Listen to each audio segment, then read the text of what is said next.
The Art of War by Sun Tzu.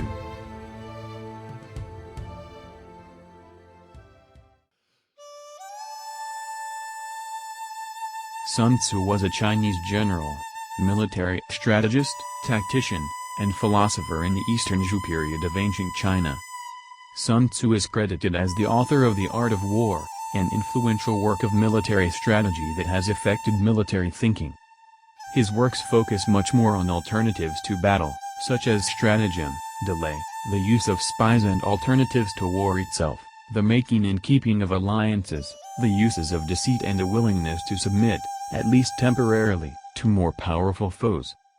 The name Sun Tzu, by which he is best known in the Western world, is an honorific which means master son. Many business books have applied the lessons taken from the book to office politics and corporate business strategy. The book is also popular among Western business circles, citing its utilitarian value regarding management practices. Many entrepreneurs and corporate executives have turned to it for inspiration and advice on how to succeed in competitive business situations. The book has also been applied to the field of education. The Art of War has been the subject of legal books and legal articles on the trial process, including negotiation tactics and trial strategy.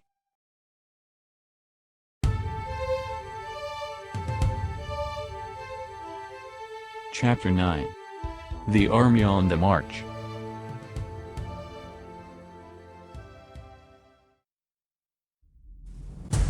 Sun Tzu said, "We come now to the question of encamping the army and observing signs of the enemy. Pass quickly over mountains and keep in the neighborhood of valleys. Camp in high places, facing the sun. Do not climb heights in order to fight." So much for mountain warfare. After crossing a river, you should get far away from it. When an invading force crosses a river in its onward march, do not advance to meet it in midstream. It will be best to let half the army get across, and then deliver your attack. If you are anxious to fight, you should not go to meet the invader near a river which he has to cross. Moor your craft higher up than the enemy, and facing the sun. Do not move upstream to meet the enemy. So much for river warfare. In crossing salt marshes, your sole concern should be to get over them quickly, without any delay. If forced to fight in a salt marsh, you should have water and grass near you, and get your back to a clump of trees. So much for operations in salt marshes. In dry, level country, take up an easily accessible position with rising ground to your right and on your rear, so that the danger may be in front, and safety lie behind. So much for campaigning in flat country. These are the 4 useful branches of military knowledge, which enabled the Yellow Emperor to vanquish for several sovereigns.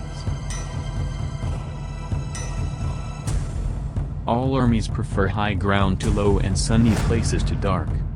If you are careful of your men, and camp on hard ground, the army will be free from disease of every kind, and this will spell victory. When you come to a hill or a bank, occupy the sunny side, with the slope on your right rear. Thus you will at once act for the benefit of your soldiers and utilize the natural advantages of the ground. When, in consequence of heavy rains up country, a river which you wish to ford is swollen and flecked with foam, you must wait until it subsides. Country in which there are precipitous cliffs with torrents running between, deep natural hollows, confined places, tangled thickets, quagmires and crevasses, should be left with all possible speed and not approached.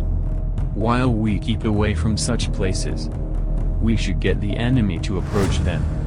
While we face them, we should let the enemy have them on his rear. If in the neighborhood of your camp there should be any hilly country, ponds surrounded by aquatic grass, hollow basins filled with reeds, or woods with thick undergrowth, they must be carefully routed out and searched.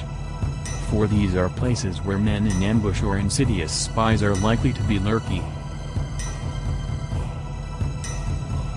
when the enemy is close at hand and remains quiet. He is relying on the natural strength of his position. When he keeps aloof and tries to provoke a battle, he is anxious for the other side to advance. If his place of encampment is easy of access, he is tendering a bait. Movement amongst the trees of a forest shows that the enemy is advancing. The appearance of a number of screens in the midst of thick grass means that the enemy wants to make us suspicious. The rising of birds in their flight is the sign of an ambuscade. Startled beasts indicate that a sudden attack is coming. When there is dust rising in a high column, it is the sign of chariots advancing. When the dust is low, but spread over a wide area, it betokens the approach of infantry. When it branches out in different directions, it shows that parties have been sent to collect firewood. A few clouds of dust moving to and fro signify that the army is encamping. Humble words and increased preparations are signs that the enemy is about to advance. Violent language and driving forward as if to the attack are signs that he will retreat.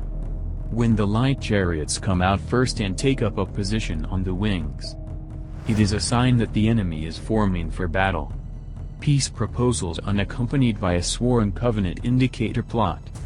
When there is much running about and the soldiers fall into rank, it means that the critical moment has come. When some are seen advancing and some retreating, it is a lure. When the soldiers stand leaning on their spears, they are faint from want of food. If those who are sent to draw water begin by drinking themselves, the army is suffering from thirst. If the enemy sees an advantage to be gained and makes no effort to secure it, the soldiers are exhausted. If birds gather on any spot, it is unoccupied. Clamor by night betokens nervousness. If there is disturbance in the camp, the general's authority is weak. If the banners and flags are shifted about, sedition is afoot. If the officers are angry, it means that the men are weary.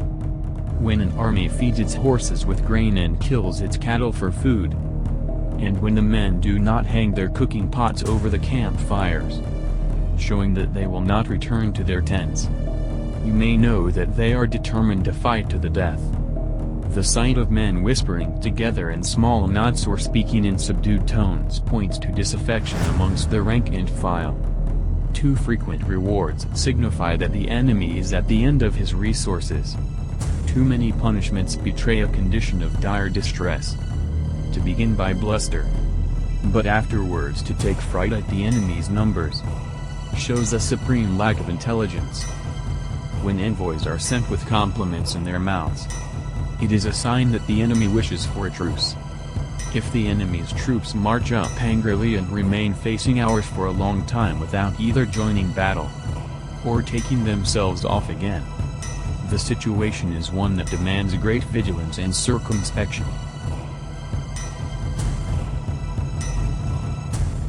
If our troops are no more in number than the enemy, that is amply sufficient. It only means that no direct attack can be made. What we can do is simply to concentrate all our available strength, keep a close watch on the enemy, and obtain reinforcements. He who exercises no forethought but makes light of his opponents is sure to be captured by them. If our troops are no more in number than the enemy, that is amply sufficient. It only means that no direct attack can be made. What we can do is simply to concentrate all our available strength, keep a close watch on the enemy, and obtain reinforcements. He who exercises no forethought but makes light of his opponents is sure to be captured by them. If soldiers are punished before they have grown attached to you, they will not prove submissive. And, unless submissive, then will be practically useless. If, when the soldiers have become attached to you, punishments are not enforced, they will still be useless. Therefore, soldiers must be treated in the first instance with humanity, but kept under control by means of iron discipline. This is a certain road to victory. If entraining soldiers' commands are habitually enforced, the army will be well disciplined. If not, its discipline will be bad. If the general shows confidence in his men but always insists on his orders being obeyed, the gain will be mutual.